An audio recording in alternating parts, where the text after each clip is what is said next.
Hello everyone, welcome to my channel. आज का topic है guidelines for preparation of a project proposal. इसे मैंने इग्नू के एक program MARD master of rural development से लिया है, जिसका कोर्स कोड है MRDP001।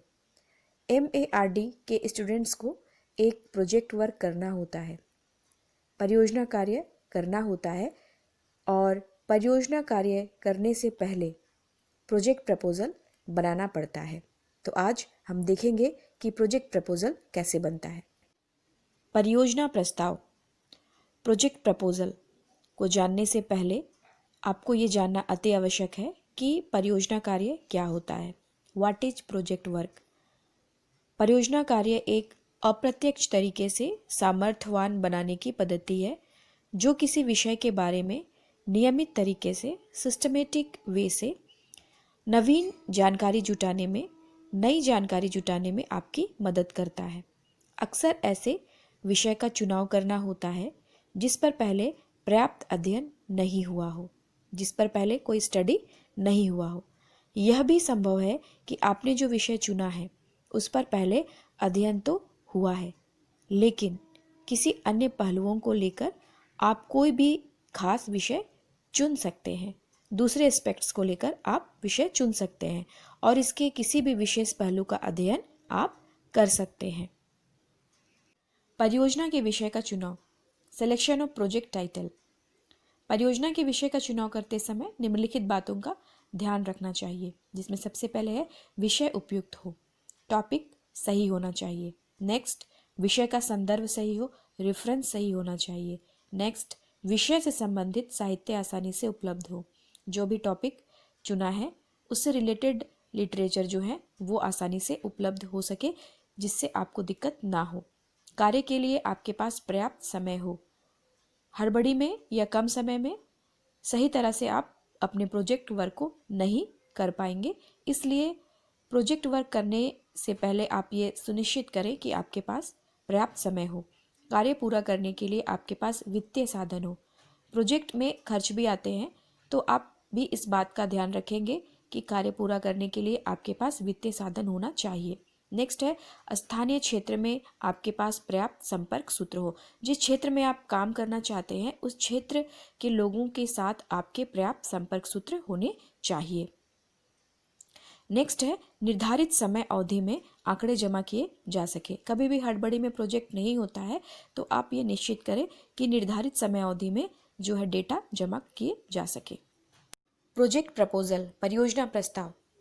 अब हम देखेंगे कि प्रोजेक्ट प्रपोजल के कौन कौन से स्टेप्स हैं, परियोजना प्रस्ताव के कौन कौन से चरण हैं। सबसे पहले है प्रोजेक्ट टाइटल, परियोजना शीर्षक।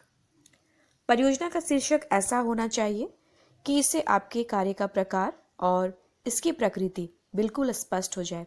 यह स्पष्ट होना चाहिए, संक्षिप्त होना चाहिए और विशिष्ट प्रकृति का होना चाहिए। नेक्स्ट है इंट्रोडक्शन, परिचय। परिचय में आप विषय, अध्ययन का व्यापक क्षेत्र यानी विषय क्यों महत्वपूर्ण है तथा महत्वपूर्ण संकल्पनाओं का स्पष्टीकरण, जो भी इम्पोर्टेंट कॉन्सेप्ट है उसको आपको स्पष्ट करना है, क्लियर करना है और उनका विवरण देना है।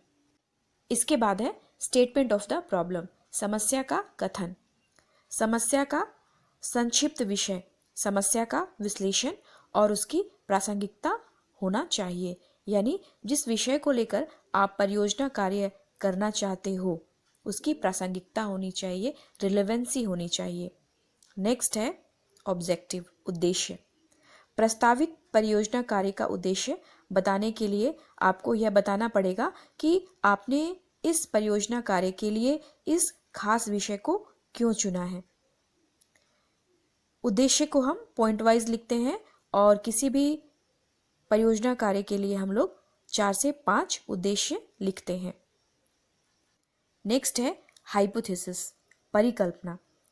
परिकल्पना उस समस्या का वह संभावित उत्तर है जिसके लिए आपने परियोजना कार्य शुरू किया है और यह परियोजना इस परिकल्पना की जांच का काम करता है।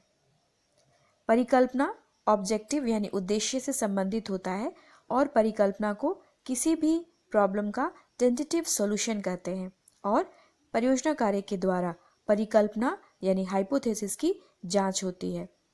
हालांकि सारे परियोजना कार्यों में परिकल्पनाओं की जांच नहीं होती है, कुछ कुछ में इसकी जांच होती है।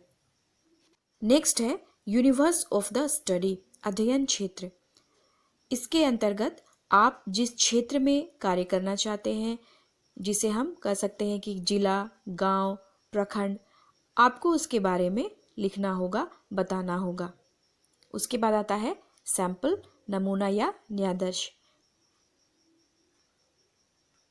नमूना या न्यायादर्श को पूरे पॉपुलेशन या आबादी का प्रतिनिधि, रिप्रेजेंटेटिव माना जाता है।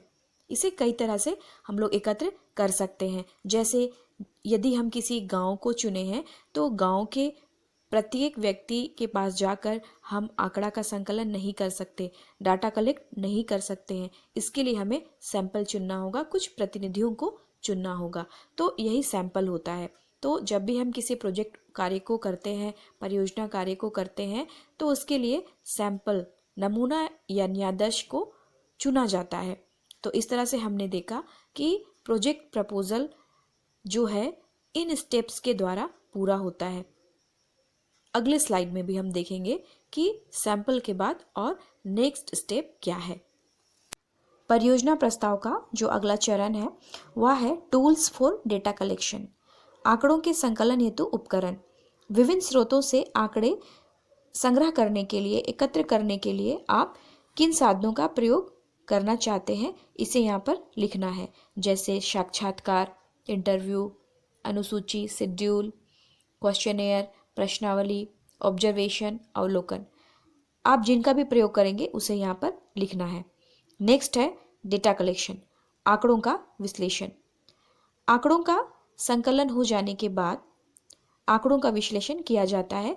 तो इसमें आपको यह लिखना है कि आंकड़ों का विश्लेषण आप किस तरह से करेंगे, कौन सी विधि से करेंगे, ग्राफिकल रिप्रेजेंटेशन करेंगे या आप सांख्यिकीय विधि के द्वारा आंकड़ों का विश्लेषण करेंगे। नेक्स्ट है टेबल, तालिका। तालिका में आप यह लिखेंगे कि तालिका का क्रम कैसा होगा। उसके बाद है चैप्टर प्लान, अध्याय योजना। रिपोर्ट लिखने के लिए अध्याय योजना लिखना अति आवश्यक होता है। जो आपका फाइनल प्रोजेक्ट रिपोर्ट बनेगा, परियोजना रिपोर्ट बनेगा, इसी चैप्टर प्लान के अनुसार बनेगा। तो यहाँ पर आपको मेंशन करना है कि chapter 1, chapter 2, chapter 3, chapter 4, chapter 5 में कौन कौन सी चीज़ें शामिल होंगी। यह जानकारी आपको MARD के परियोजना कार्य पुस्तिका से दी गई है। आप MRDP 001 परियोजना कार्य पुस्तिका से विस्तृत जानकारी प्राप्त कर सकते हैं। धन्यवाद। Thank you.